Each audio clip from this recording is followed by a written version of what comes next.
This is the Anacostia River.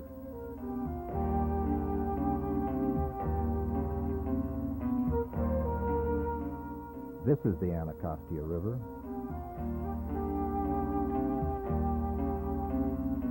And this is the Anacostia River. From stunning beauty to wretched despoilment, the Anacostia, you understand, depends on where you look.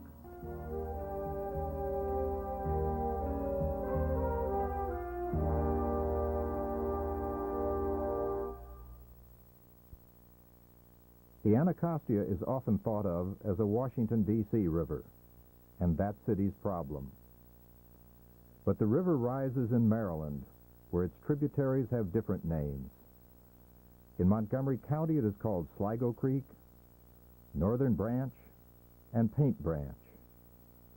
In Prince George's County, it is called Little Paint Branch, Indian Creek, Beaver Dam Creek, and Northeast Branch.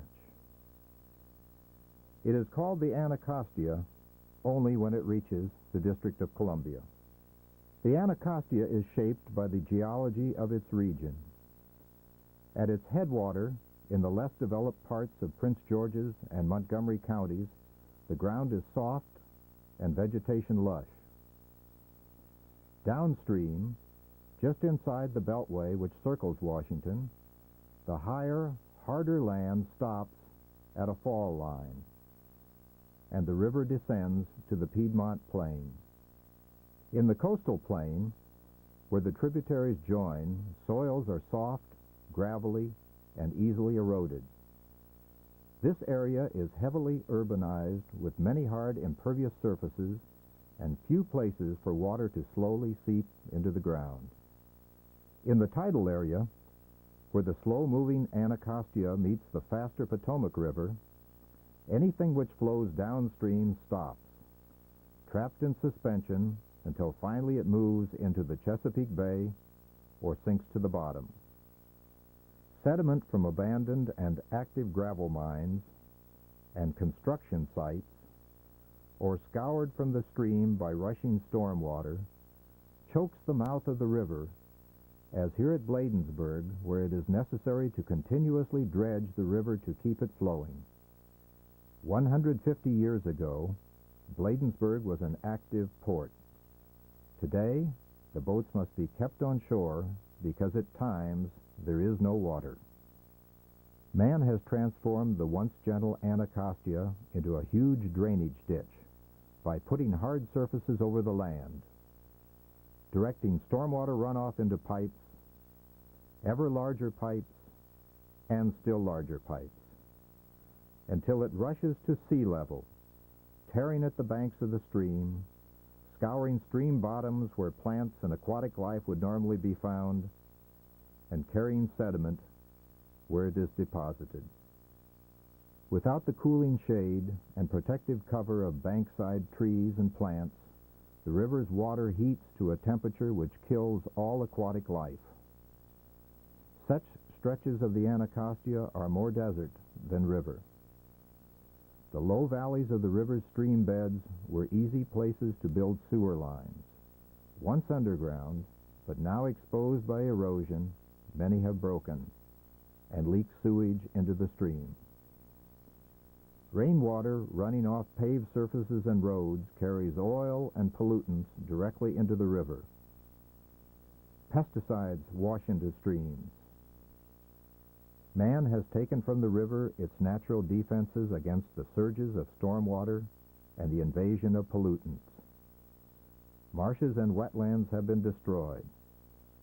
Places where the flow of stormwater could be slowed, debris and sediment trapped, and pollutants filtered are now gone. And in their place, lifeless concrete ditches rushing the river's toxic waters to the Chesapeake Bay. Rejuvenation of the Anacostia is not an impossible task. We know how to stop or control the actions that degrade the river. Missing is the will to do so. As man has created the Anacostia's problems, man can solve them. The methods are known.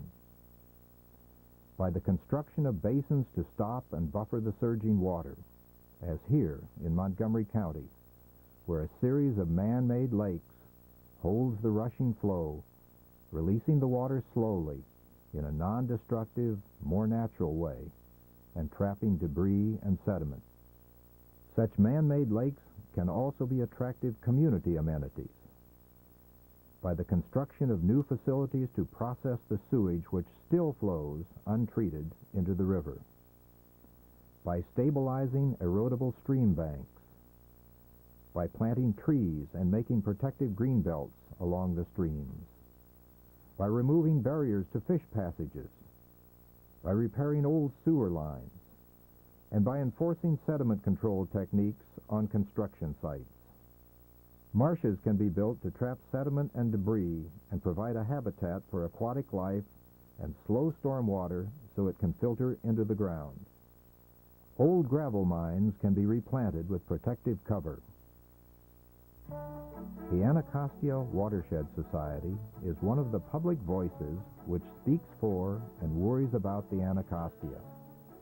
The goals of the Society for the Anacostia are three. Clean the water,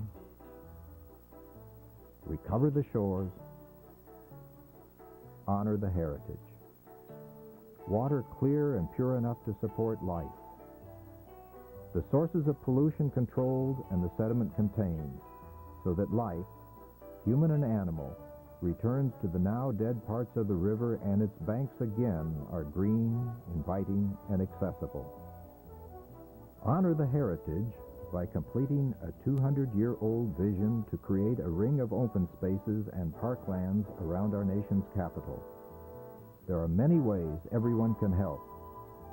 Contact the Anacostia Watershed Society to find out how you may help. We all owe the next generation a legacy better than the Anacostia River in its present condition.